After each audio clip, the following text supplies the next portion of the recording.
This is the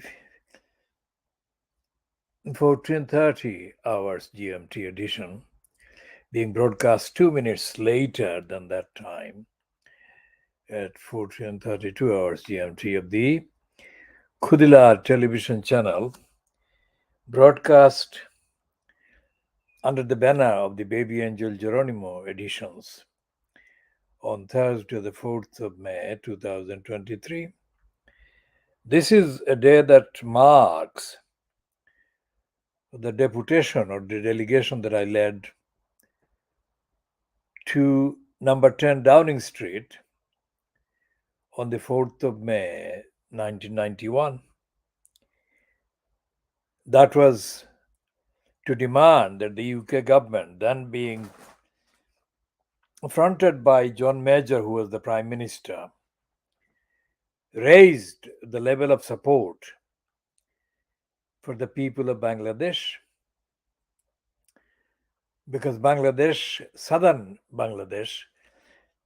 coast of Bangladesh had been hit on the 30th of April 1991 by another deadly cyclone that killed thousands of people. I still don't know exactly how many people lost their lives and how many animals lost their lives as well.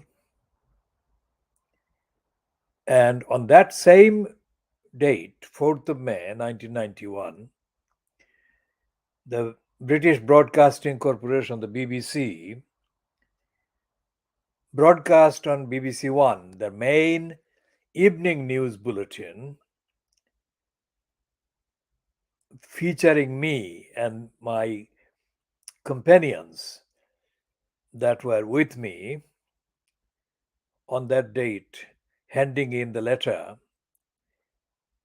setting out the brief demand or brief statement of the demand for the John Major government. The result was that previous statements made by the British government between the 30th of April and the 4th of May had stated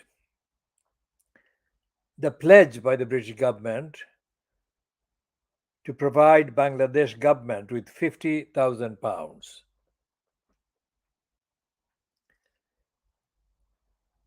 Now, as a result of this particular event, that 50,000 became transformed to 50 million. That was the power of the international notice that was created by my handing the letter of demand for the UK government, fronted by the Conservative John Major. Now, I never saw any money because the money went straight to the Bangladesh government. How did I know that the money had gone to the Bangladesh government? Because a follow-up meeting I organized with the UK's Foreign and Commonwealth officer at the time disclosed the fact that the UK government had given the money to the Bangladesh government, which was at that time, being fronted by the Bangladesh Nationalist Party chairwoman Khaleda Zia. I still don't know how much of that money was actually used to help the people and help any animals that were within reach of being helped. And to this day, this is now 32 years later, I still don't know how much of the other initiatives that I took for helping the people of Bangladesh with water related facilities have been implemented. I shall come to that in an essay later, not this particular edition, but this is just to mark that. Now, 4th of May, 1991 was therefore a very significant day for the history of the Bangladeshi community across the world. It is not very often, in fact, it is unheard of, really, for the British Broadcasting Corporation, the most widely watched broadcasting organization in the whole world, to lead with a group of people in making a demand for the UK government to help the people of Bangladesh. And that was me. And such is the reality of which I create that particular delegation, was that I didn't have a typing facility. So while waiting into the actual estate, I borrowed somebody's pen and got hold of a piece of paper and wrote on one side, I think, by hand, the demand for the UK government to help the people of Bangladesh. This is historic because nothing like that has been repeated in the 32 years, either in the United Kingdom broadcasting, or in any other Western countries' broadcasting outlets, nor in the USA or Canada. So this is the day that is worth marking as exemplifying the kind of things that I do and I have been doing to help the community, ordinary people, irrespective of party politics or whatever. Significantly, I never heard any rumor, any slightest sound, either from the Bangladesh Nationalist Party's direct HQ or the Bangladesh government, or Khaleda Zia, or from their agents operating in the United Kingdom. One single word about what I did. Now, where do you begin to summarize that kind of ingratitude and stupidity? That was 1991. A decade, I think 14 years before that, I spent the whole week of the Commonwealth Heads of Government that took place in London. And over the whole week, the business week, business sessions of the Heads of Government, the business session that included appearance before the press, the world press, I was there as an accredited reporter, correspondent,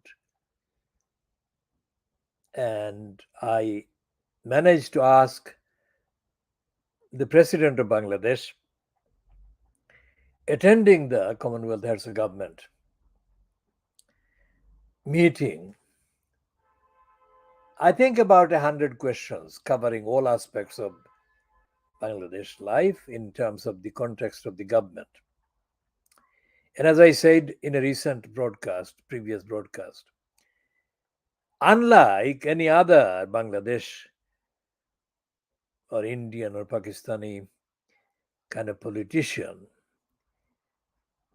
Ziaur Rahman absolutely did not refuse to answer my questions. Think about that, 100 questions plus over a whole week. And I asked him questions that people who are familiar with my interrogations would know were quite tough, factual, not partisan, but tough in terms of factuality and audit, the accountability, transparency. And to his credit, on that particular set on the platform, Ziaur Rahman did not flinch. He did sweat because it was the weather in July, the July or August, July 1977. So the weather made him sweat. And he was always dressed in his military uniform, military man. But he never refused to answer one single question that I asked him. And as I say, I'll update contextually that questioning by me of Ziaur Rahman in the relevant essay that I shall be broadcasting in due course.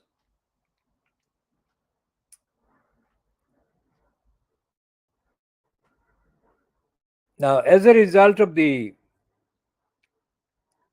delegation that I took to number 10 Downing Street, which was 12 years, 13 years after Ziaur Rahman's tragic murder, assassination, I think he would have been, if he were alive and he would have been in power, Ziaur Rahman would have actually sent me, I can reliably say, a most genuinely kind of genuine letter of thank you, which his wife doesn't have the sense to other members of his party. Why am I saying that? Because when I met him, along with other kind of people, together with the then Bangladesh High Commissioner in London, Minu Duha, Ziaur Rahman was proudly clutching, a copy of the magazine that I had written and produced to mark his visit to Brick Lane. And Ziaur Rahman earnestly invited me to go to Bangladesh and see what he was doing, which, as I said before, I interpret that as an invitation to go there. And he would have recruited me for something that he could recruit me to. But as it is my principle, has been so for decades, I do not respond to invitations from governments or regimes, no matter who they are, what they are. So I thanked Ziaur Rahman, but I did not visit Bangladesh, which I could have done, as he invited me. I shall discuss the contents of that particular souvenir that I had conceived and written and published to mark Ziaur Rahman's visit to Brick Lane in due course, in an essay kind of length edition.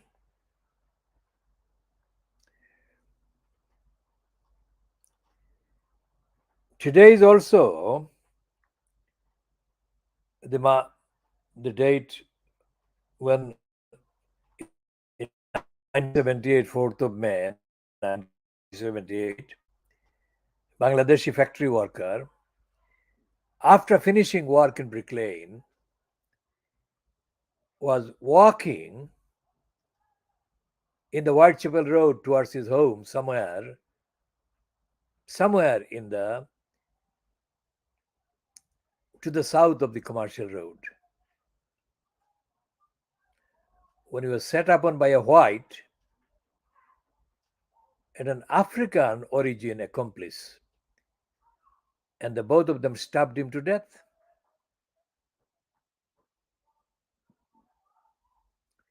Now we are marking the, we notice the sad passing 2 years ago of Anwar Ditta. She was 68, I think, according to the published biography. I met her twice in the 1980s. Shortly after she started the campaign to get the UK Interior Ministry, which is in charge of controlling, quote, migration, to let her three children she gave birth to while in Pakistan join her and her husband, Shujauddin, with whom she was living in Rochdale with her daughter who was born in the United Kingdom. Now, I only came across Anwar Ditta 2 days ago while I was thinking as a hunch about her. I don't know exactly what I would have done if I knew that she was still around.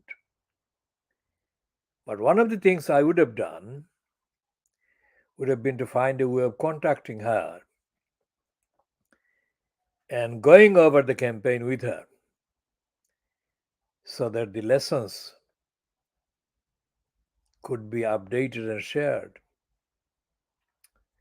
But I can say on the record that for all this time that I have been making references to people, the only other person that I have made similar reference to is, of course, Fatima Hiran, the German woman who became a Muslim and who was a contributor to the magazine, the weekly called Young Pakistan in the 1960s, to which I was a contributor as well. So I joined the Young Pakistan as a correspondent based in Silot in the early 1960s. And I became a regular writer for the Young Pakistan. I never asked for any fees. I was not offered any. And if I were offered any, I would not have accepted it. And if the editor of the Young Pakistan in the 1960s didn't publish the pieces that I wrote, I would probably not have continued. Again, as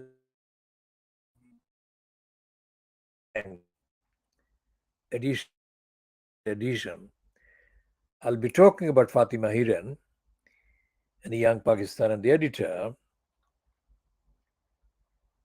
whose name was Aziz Ahmad Bilyamini. And he came from what used to be called Central Province of Madhya Pradesh now in India. According to my witness, Aziz Ahmad Bilyamini was a Muslim, of course, but he was a very, very, very poisonous, stupid, prejudiced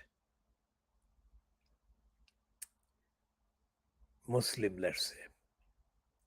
He was not from West Pakistan, he was from what was called the Central Province or Madhya Pradesh. And if those who made the decisions during the 1960s government, let's say, were of the same attitude and mentality and outlook as I found, this very, very poisonous deeply offensive individual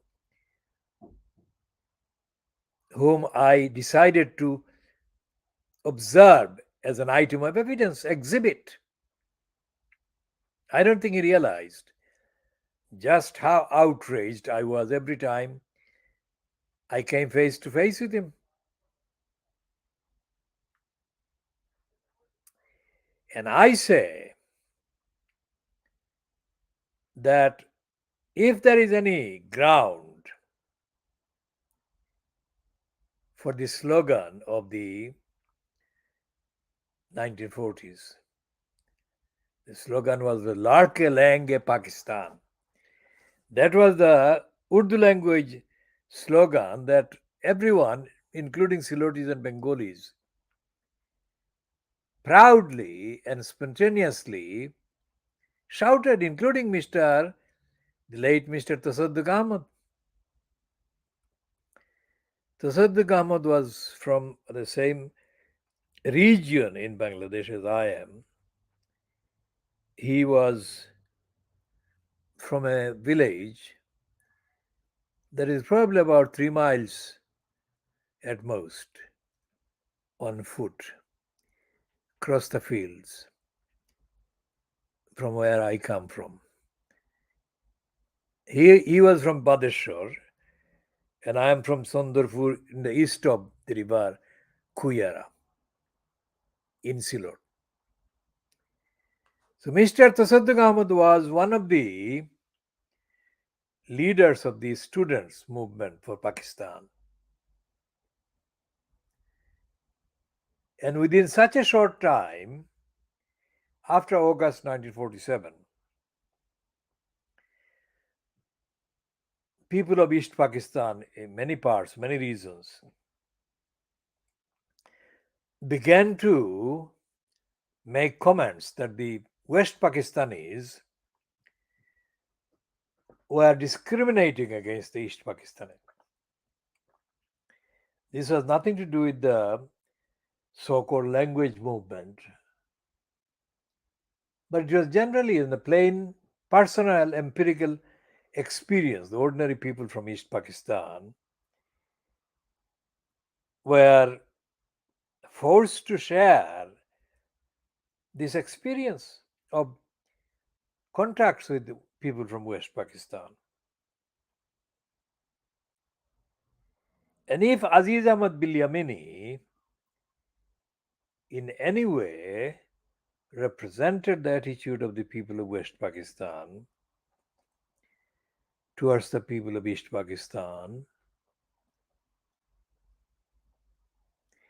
then they were leaving the people of East Pakistan hardly any option but to demand separation from the idea of Pakistan. Now, I'm talking about the 1960s, remember? And Bilyamini was the foulest, most ungrateful criminal cunt. He didn't deserve me visiting him with a script or no script. The fucking shit never said thank you to me for personally bringing the items for publication.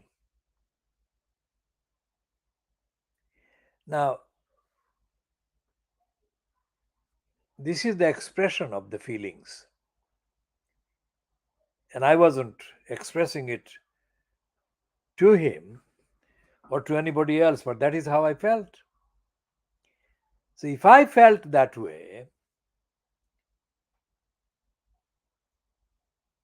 then I'm absolutely certain that these fuckers were forcing the people of East Pakistan for a breakup of Pakistan based on the West Pakistani criminals' ingratitude and hatred and disrespect. Well, he was from Madhya Pradesh, but we could count him as from West Pakistan. When I wrote for another publication, that one being in Bangla language. It turned out that its main editorial kind of brains or policy strategist was a Urdu speaking man from West Pakistan, from Karachi.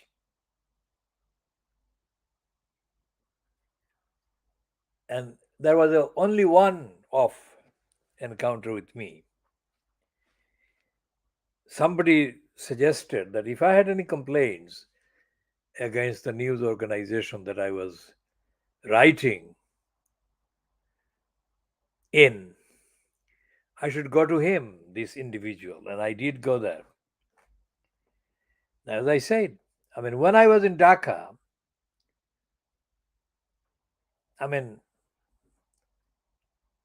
it was my policy to speak in English, not in Bengali. And this one was an Urdu speaker. I didn't speak in Urdu either. So I continued the practice of speaking in English. And there was a short conversation with him about the policy of the paper that I was writing in. And he, being an Urdu speaker, I knew for a fact would not know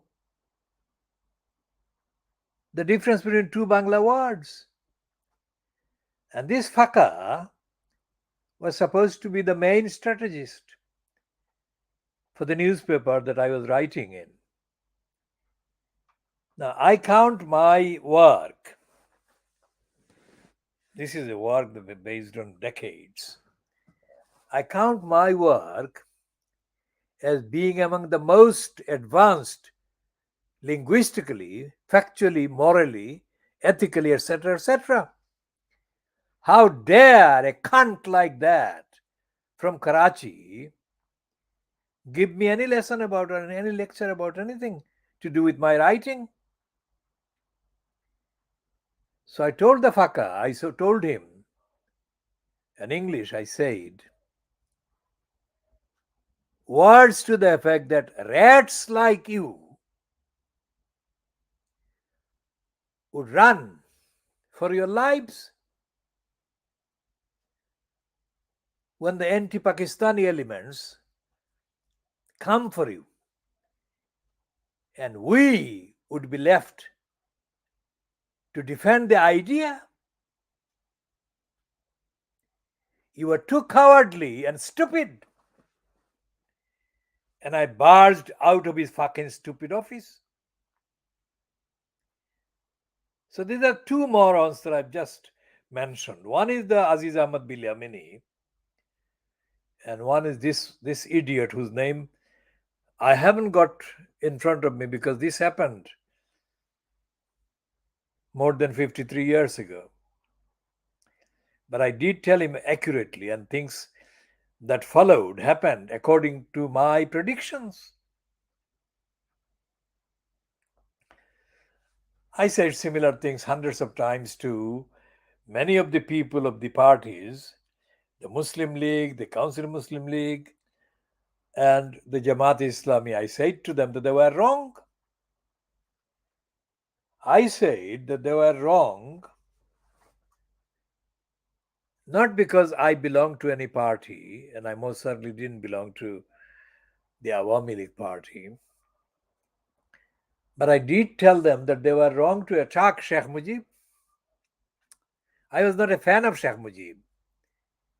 I still am not a fan of Sheikh Mujib because I saw him from close quarters for 3 years.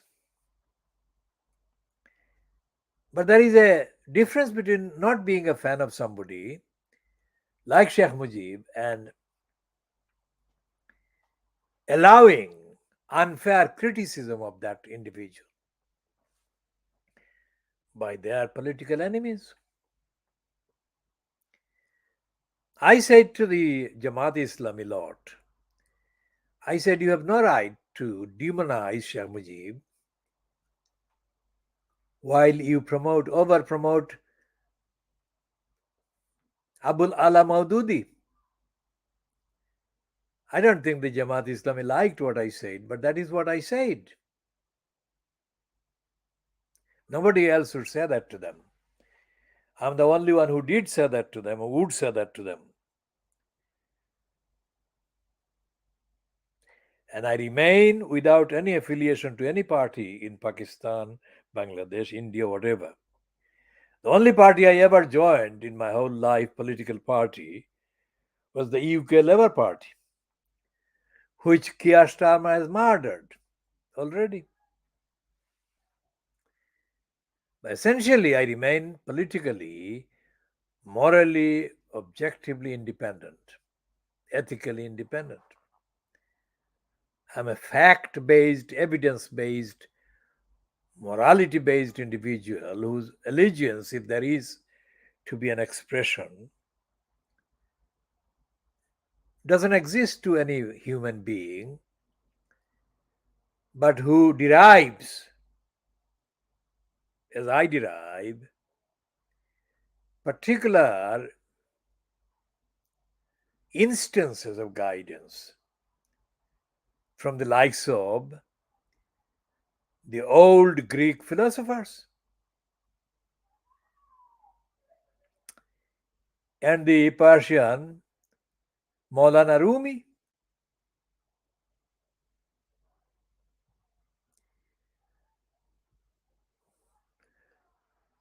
I don't consider Muhammad Iqbal as my inspiration because I don't know enough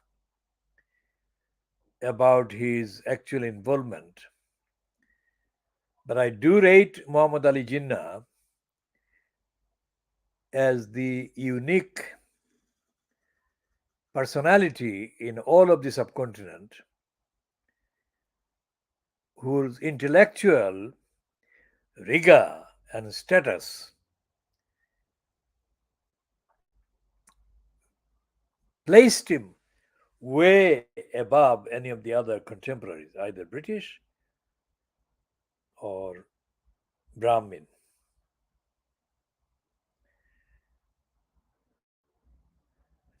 And because of her recognition of Muhammad Ali Jinnah and his character, I have tremendous respect and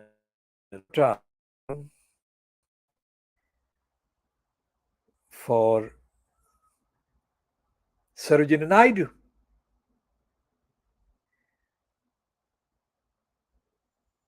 So, from Sarojini Naidu to Anwar Ditta is a bit of a distance, but it is not as distant as it may sound. I would say that Anwar Ditta, if I had got in touch with her before she passed away, unfortunately, I would have probably asked her to agree to me publishing a substantial volume about her work. And I think Anwar Ditta should be recognized in the way that she has not been recognized. Of course, she has been mentioned and she has been praised, but nothing that I have seen about her comes anywhere near recognizing her actual contributions. I shall come back to both Sarojini Naidu and Anwar Ditta in due course. Now, going to another woman now. But I'm not going to her, I'm going to review her latest activities. And I have slightly edited her second name and made her read like Cars, Curse, all, All. So Cars all. Her second name is Carswell, Kerswell, Carswell. And her first name is Catherine. And she has been for the last 2 years effectively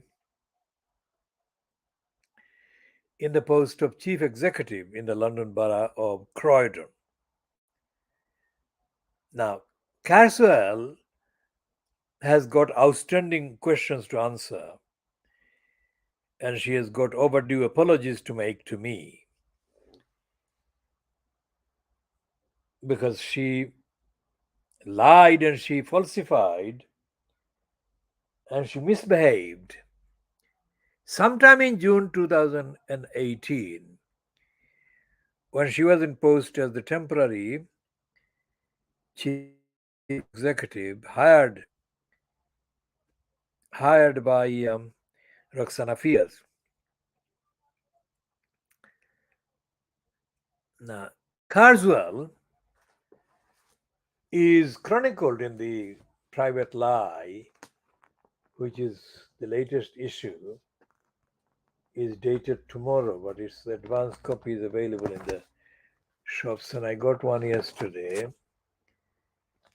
And Carswell is Cars All is covered in this column, the last column, the main column, on the third column of the Rotten Boroughs page. And it is full of condemnation of Cars All's misconduct.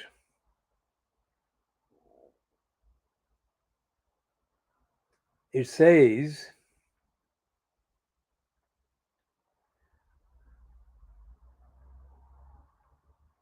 in February 2021, we're talking about the London Borough of Croydon. Revolving doors. Now, this is a cheap, not a biting heading, but that is what the actual copy reads.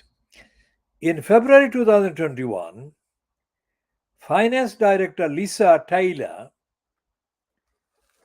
was one of 4 senior executives at the London Borough of Croydon who were suspended from their jobs by the new chief executive,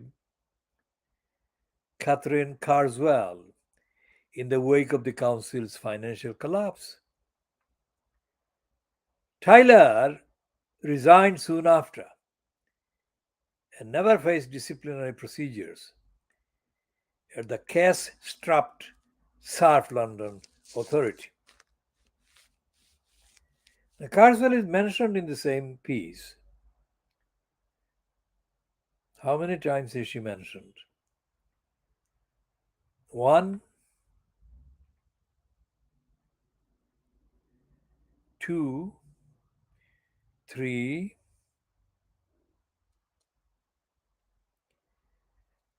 I think 4 times. That is too many times, and this is the longest item, singular item in the current edition of the Private Lie about anyone. And it connects her with complicity with crooks and possible conspiracy, insider dealing, let's say, on her part in placing Lisa Taylor in a job.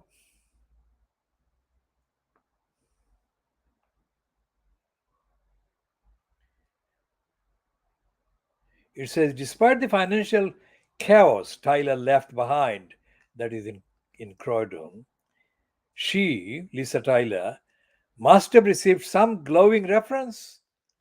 That is a reference to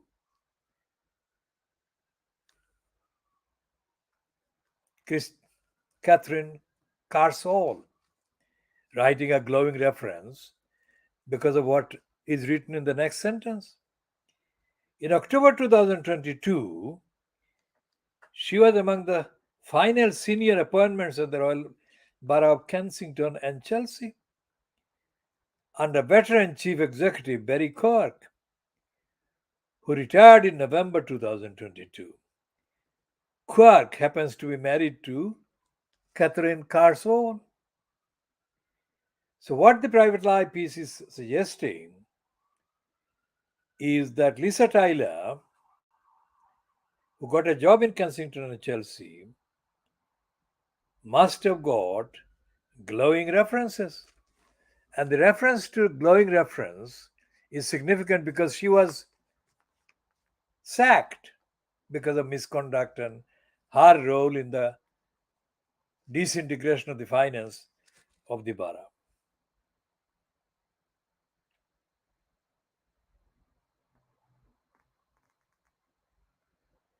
Now, Tyler and her Croydon colleagues' suspensions had been in response to the findings of the Penn report into possible wrongdoing. Penn's recommendations included reporting senior officials, including Tyler, to their professional bodies. Remember that she was named as one of the badly behaving holders of top director posts in the corrupt Croydon Council. Now, the private lie is saying Carswell failed to act on that recommendation until more than 2 years had passed. Now, by that time, it would have been too late because Lisa Tyler had already been given a job in the Royal Borough of Kensington and Chelsea.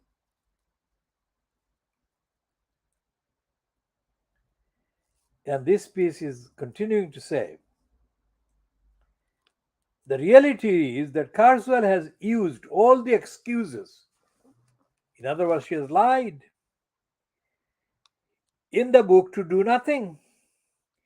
While some of those deeply implicated in the council's collapse have strolled through town halls, revolving doors to take well paid positions in other councils.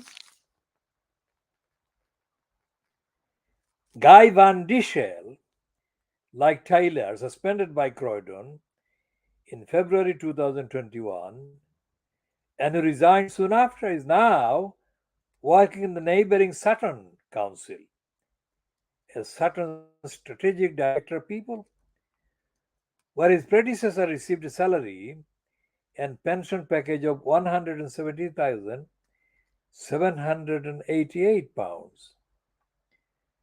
Also now at Sutton is Richard Simpson, who was Tyler's boss at Croydon, who quit in early 2019. Simpson was interviewed by Penn of the Penn Report because during his 14 years at Croydon Council, including 6 years in charge of finance, Simpson set up brick by brick one of the most corrupt vehicles for theft of hundreds of millions of pounds by Croydon councillors and directors. The housing company that lost at least 100 million, he arranged for the refurbishment of the Fairfield Halls Art Centre in Croydon to be handed to brick by brick without any legally required competitive tender, with similarly disastrous results. Simpson is now Sutton's strategic director of resources, a Section 151 officer, paid a salary and pension package worth £173,553. And then there is this phrase that Private Eye uses, which is totally facile and toothless, troubles all round. Now, going back to Anwar Ditta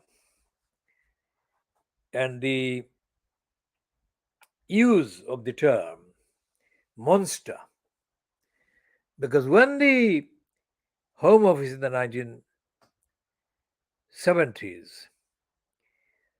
was repeatedly rejecting Anwar Ditta's request to be allowed to bring her 3 children from Pakistan. She felt such anguish. The word anguish is used by Anwar Ditta in the World in Action program broadcast by Granada Television in a speech, because the Granada Television program says that every week Anwar Ditta was addressing 4 or 5 of these kind of meetings, telling perfect strangers about her life and her struggles to get her children to live with her in Rochdale. Now, she felt anguish. And I have to say this, one of the words that Helen Macdonald, the woman in South Gloucestershire in England, who is Baby Angel Geronimo's second human mom. Baby Angel Geronimo's first human mom is a woman in New Zealand who brought him up, Leonie Taylor. Was it Leonie Taylor? Second name? First name is Leonie. I'll check on her second name. Leonie Walker.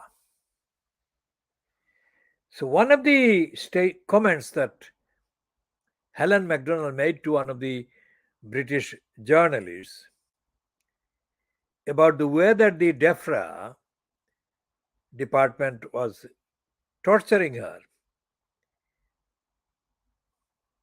was that she felt like she was being tortured on purpose. This is not a legal kind of statement. It is a human, emotional statement. Exactly the kind of statement that Anwar Ditta made when she was targeted by the Home Office, who was dishonestly, prejudicially, cruelly repeating the lie that her children were not her children. Helen Macdonald in South Gloucestershire stood there before the various media for a long time, holding the baby angel Geronimo next to her. Now, the picture of Helen Macdonald standing by the baby angel Geronimo is the picture of somebody who is being put through hell by absolute evil ones who have no right to do that to her, who have no basis to do that to her, but who were bent on keeping that attack series on her every day. So the feeling that Anwar Ditta was going through, sheer anguish as tears rolled down her cheeks as she spoke. It must be the same feeling of being tortured, being brutalized, being cruelly treated for no offense, no reason. And any person who is put through that by the likes of DEFRA or by the likes of the Home Office is only correctly, factually describable as personification of evil. In the Surah Al-Isra in the Holy Quran, the evil of shaitan is expressed in the way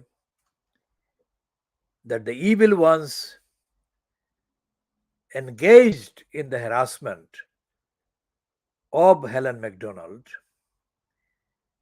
and the evilness that were engaged in repeatedly sick-makingly obstructing Anwar Ditta were doing. Or they were the ones that God inferred, implied, made predictions.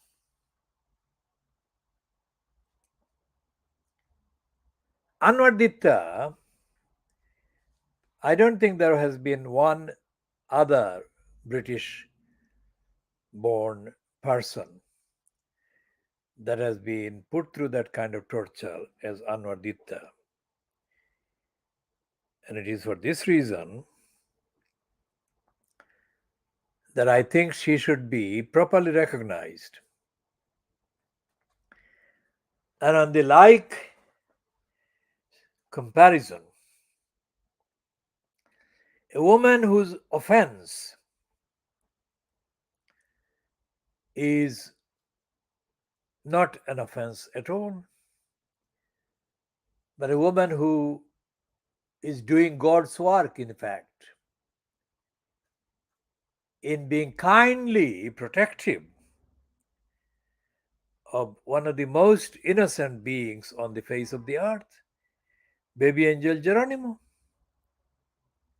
For her kindness and her compassion and her concern for the welfare, safety of this baby angel Geronimo, she is being demonized repeatedly.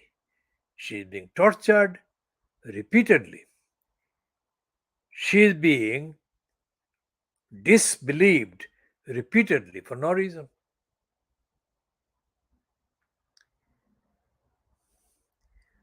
So, baby angel Geronimo is the witness who solidarizes with Anwar Ditta. And the witness that is solidarizing today is, of course, with the victim of the racist murder committed in Whitechapel in London, E1, on Thursday, the 4th of May, 1978. Altabali. Altabali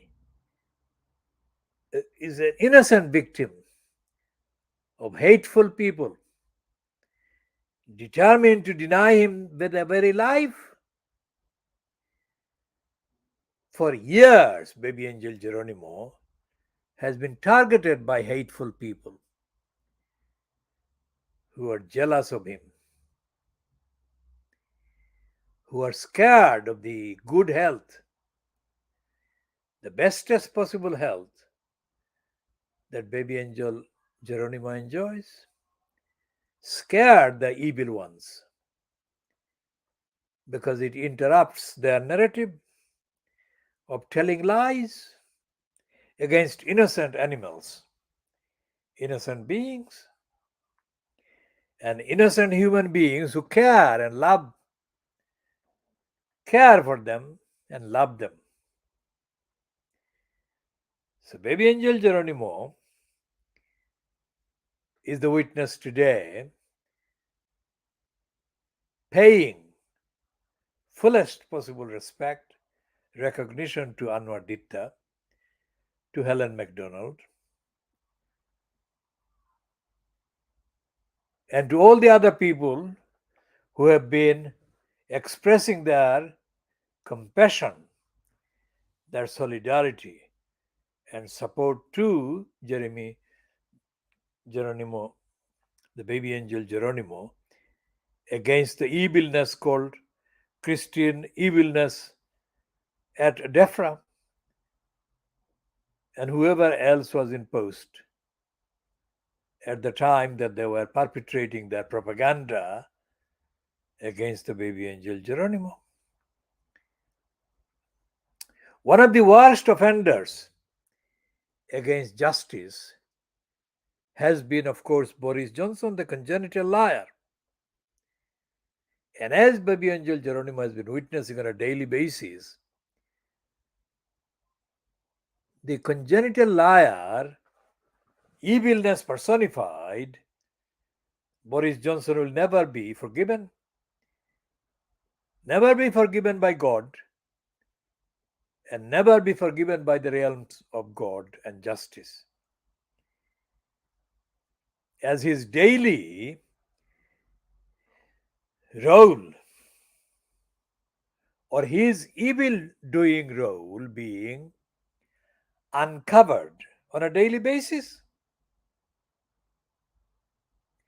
no matter what excuse he comes up with, no matter what pretext he comes up with.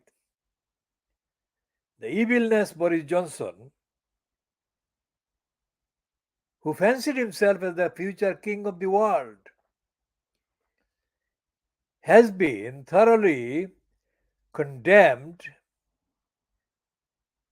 by even right-wing, racist, anti-Muslim observers like Matthew Parrish in the Times, who has condemned Boris Johnson as the dogmas on Britain's pavement. That's the expression. The baby angel Geronimo knew and knows that Boris Johnson was due to be reduced to that reality because of his lying.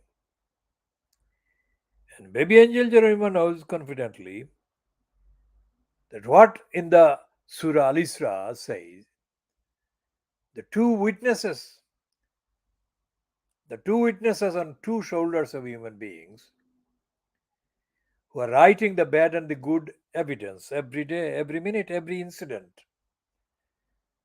have been doing this about all the evildoers, and the evildoers are being exposed in this world as well before they get properly judged based on that evidence in the next world. Baby angel Geronimo is a blessing from God because he is innocent and he is absolutely truthful and is a vehicle for compassion, solidarity, and truthfulness and justice against the injustice, against the cruelty and the criminality. The criminality that the Home Office, say in the 1970s, when they were cooking up a series of lies against Anwar Ditta, against her husband Shujauddin, against her innocent children, these criminals were motivated by hatred based on Islam. They were attacking Anwar Ditta as a Muslim woman, although 100% British by birth in Britain. And they were looking for any kind of excuse and they couldn't find any excuse. So they kept repeatedly, they kept saying no to all the evidence. Just the three separately sitting High Court judges said no to all the evidence of the innocence and the perfect state of being in perfect health of baby angel Geronimo. Those liars sitting as High Court judges were acting as evil stooges for the evil doing regime fronted by the evilness Boris Johnson and handled by the evilness Christian Middlemas evilness and the evilness called George Injustice Eustace. The comment on the front page of the Times the other day, earlier this week, attributed to Anthony Seldon, that the crisis in the civil service in England,